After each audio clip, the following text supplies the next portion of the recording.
ஒரு நியாயம் வேணாமாடா, நீங்க பண்ற லூட்டிலாம் இருக்கு பாரு, சத்தியமா சொல்றேன் டேய், பிக் பாஸே வெறுக்க வச்சிருவீங்கடா. பாவம்டா அந்த பொண்ணு, எங்க இருந்த பொண்ணு எங்க கொண்டு வந்துச்சு. டேய் என்னால முடியல, இவனுங்க எதுக்கு பண்றானுங்க, எதனால இப்படி பண்றானுங்க அப்படிங்கறது சுத்தமா தெரியல. இவ்வளவு கேவலமா வந்துட்டு பண்ணுவானுங்கன்னு நான் சுத்தமா எதிர்பார்க்கல.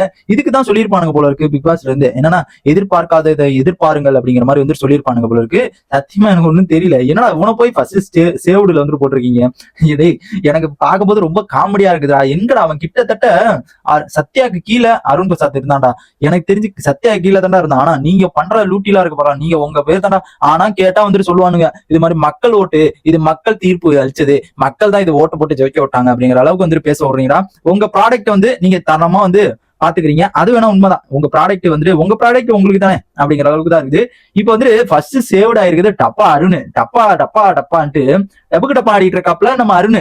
என்ன காரணம் பார்த்தா அவனை போய் சேவ்டுல ஃபர்ஸ்ட் சேவ்டுல வந்து போட்டிருக்கானுங்க. இந்த வாரம் என்ன கிழிச்சான்னு தெரியல. எது இல்ல ஓட்டு வந்துச்சா இல்ல கேக்குறேன், ஓட்டு வந்துச்சா போன வாரம் என்றானா வந்து முத்துக்குமார வந்து லாஸ்ட்ல வந்துட்டு என்னடா எனக்கு புரியல. இருக்கிறதுலே டாப் ஒன்ல அன்அபிஷியல்லயே டாப் ஒன்ல இருக்குது முத்துக்குமரன் தான். அவனை போயிட்டு வந்துட்டு எங்க போட்டு வச்சிருக்கானுங்க பாத்தியா. போன வாரமே தெரியும், எங்க சௌந்தர்யா ஜாக்லின் இவனுக்கு ரோஸ்ட் அதிகமா கிடைக்குதோ, எவனுக்கு ரோஸ்டிங் அதிகமா கிடைக்குதோ அவனை வந்து ஃபர்ஸ்ட் சேவ்டு பண்றானுங்க. அது நல்லாவே கிளியர்னு கேட்டா நல்லாவே தெரிஞ்சு போச்சு. எவனை வந்துட்டு ஃபர்ஸ்ட் சேவ்டு பண்றானுங்க அவனுக்கு ஃபர்ஸ்ட் ரோஸ்ட் பண்றானுங்க, நல்லா வச்சு ரோஸ்ட் பண்ணுவானுங்களா அவனுங்கள ஃபர்ஸ்ட் சேவ்டு அப்படிங்கிற மாதிரி வந்து போட்டுறானுங்க. ஏன்னா இப்ப டப்பாருன்னு வந்து கிளிகளின் கிழிச்சாப்ல நம்ம விஜய் சேதுபதி சாரு. சரி ஓகே, கிழிச்சது நல்லதா போச்சு அப்படிதான் நான் நினைச்சேன். ஆனா இப்படி பண்ணுவாரு, ஏன் நேத்து இப்படி பண்ணிட்டு இன்னைக்கு இப்படி பண்ணுவாரு அப்படிங்கிறது நான் எதிர்பார்க்கவே இல்லை. ஃபர்ஸ்ட் சேவ்டு பாத்தீங்கன்னா அருணா. எப்பா டேய் பவித்ரா செகண்ட் சேவ்டா. எக்கா ஐயோ என்னால முடியலடா டேய், பாக்குறதுக்கே முடியலடா. ஏங்கடா இப்படி பண்றீங்க இல்ல கேக்குற, ஏன் இப்படி பண்றீங்கன்னு எனக்கு சுத்தமா தெரியல. பவித்ரா வந்துட்டு டாப் ஒன்ல இருந்தாங்கடா, அன்அபிஷியலே டாப் ஒன்ல இருந்தாங்கடா. நல்ல வேலை பரவாயில்ல விடுங்க, செகண்ட் பிளேஸ் ஆச்சும் கொடுத்தாங்களே. என்ன காரணம் பார்த்தா டப்பா அருண் ஃபர்ஸ்ட் பிளேஸ் போனது என்னமோ வருத்தம் தான். ஆனா போன வாரம் ஃபர்ஸ்ட் பிளேஸ்ல இருந்தவன லாஸ்டா சேவ் பண்ணானுங்க பாரு, அவனுங்க அங்க நிக்கிறானுங்க. அப்பா டேய் பிக் பாஸை பொறுத்த வரைக்கும் இது மக்களுக்கான தீர்ப்புன்ட்டு எல்லாம் உங்க ப்ராடக்ட மட்டும் வச்சுக்கிறீங்கடா. மூணாவது பாத்தீங்கன்னா சவுண்ட் சரோஜா சௌந்தர்யா. யாரோ எங்கடா கிடக்குது இல்ல கேக்குறேன், எங்க கிடக்குது. இதுக்கெல்லாம் சௌந்தர்யாக்கெல்லாம் தயவு செஞ்சு ஓட்டு இருக்குதா இல்ல வந்து டீம் எதுவும் செயல்படுது. டீம் வந்து ராணவே வந்து சொல்லிட்டான் ஓப்பனா வந்து உள்ளுக்குள்ளேயே வந்து சத்யாட சொல்லிட்டான். நான் ஆல்ரெடி அப்டேட் பண்ணிட்டேன்.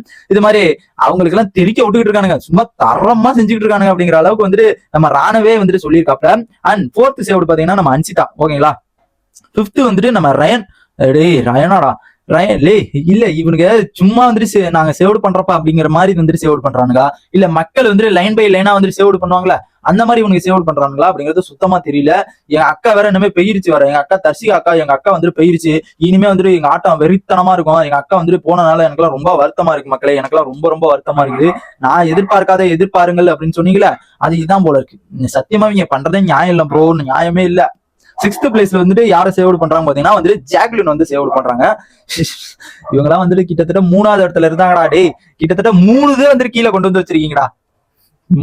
புரியல, ஒண்ணுமே எனக்கு புரியல மக்களை, சத்தியமா சொல்றேன் எனக்கு ஒண்ணும் புரியல. அண்ட் செவன்த் வந்துட்டு நம்ம விஜய் விஷால் அண்ட் தர்ஷிகா இவங்க வந்துட்டு இருக்காங்க. இவங்க 2 பேருமே ஹாட் சீட்ல வந்து உட்காந்துருக்காங்க. 2 பேரும் எப்படி ஜோடியா உட்காந்துருக்காங்க பாத்தீங்களா இல்லையா. அதை பார்க்கும்போது இடக்கே 2 பேரும் ஜோடியா வந்துட்டு எப்பயுமே வந்துட்டு ஜோடியா உட்காருவானுங்க. கொஞ்சம் சில ஒவ்வொரு நாள் வந்துட்டு ஜோடியா இல்லாம இருப்பானுங்க, அப்புறம் ஜோடியா உட்காருவானுங்க, அப்புறம் நைட்டு வந்து குதூகலம் பண்ணுவானுங்க. அதெல்லாம் நல்லாவே தெரியும். இப்ப பாத்தீங்கன்னா தர்ஷிகா அக்காவை தூக்கிட்டாங்க. இனிமே விஜய் விஷால் என்ன பண்ண போறான் அப்படிங்கிறது தெரியல. தெரிஞ்சா சத்தியமா அடுத்த வாரம் நல்லா கேம் பிளே பண்ணாராம், அவருக்கு கொஞ்சம் ஓட்டு இருக்கும்னு நினைக்கிறேன். இல்லைன்னா வந்துட்டு சாப்பிட்டு ஒரு வாரம் உட்காந்து நல்லா சாப்பிட்டுட்டு அவர் தலைவர் வந்து கிளம்பிடுவாரு. எங்க அக்கா தர்ஷிகா அக்காவை பாக்குறதுக்கு வந்து கிளம்பிடுவாரு. அது வேணா நிச்சயம் தான். ஏன்னா அவர் வந்து ஃபர்ஸ்ட் ஸ்டார்டிங் கேம் பிளே பண்ணது நல்லா தான் இருந்துச்சு. ஆனா அவரே வந்துட்டு லவ் கண்டென்ட் கியூட்டா இருக்குன்னு கொடுத்து இங்க இருக்கவனெல்லாம் அப்படியே சாவடிச்சுட்டானுங்க. இருக்கவனெல்லாம் அப்படியே மக்கள் எல்லாம் அப்படியே நொந்து நூலாவறானுங்க. டே அவனுங்களை போக்கஸ்ல காமிக்காதீங்கடா, எபிசோட்ல கூட காமிக்காதீங்கடா தயவு செஞ்சு. லைவ்ல வந்துட்டு சுத்தமா எல்லா பக்கட்டும் அங்க என்னடா நைட் ஆனாவே போயிட்டு கேமரா அங்கனே நிக்குது, எது ஸ்டக் ஆகி நிக்குதா அப்படிங்கிறது எனக்கு சுத்தமா தெரியல. ஸ்டக் ஆகி நிக்கிற மாதிரிதான் அப்படியே நிக்குது. நான் என்னடா எதடா இவனுக்கு என்ன எப்படா கேமரா மாத்துறவங்க, வேற இடத்துல எவனையாச்சும் காமிக்கடா, கேமரால காமிக்கடா அப்படிங்கிற மாதிரி கெஞ்சிக்கிட்டு இருக்கதா இருக்குது நைட் நேரம்னா. அப்படிதான் அவங்க பண்ணிக்கிட்டு இருக்கானுங்க. இதுல வந்துட்டு சேவ்டு பண்ணதுல உங்க ஒப்பீனியன் மறக்காம கமெண்ட் பாக்ஸ் கமெண்ட் பண்ணுங்க. அடுத்த வாரம் வந்துட்டு நைட் வந்துட்டு நாமினேஷன் யாரு அப்படிங்கறத நான் அப்டேட் பண்றேன். அண்ட் இந்த மாதிரி பிக் பாஸ் அப்டேட்ஸ் தெரிஞ்சுக்கணும்னா நம்ம சேனலை சப்ஸ்கிரைப் பண்ணி சப்போர்ட் பண்ணுங்க.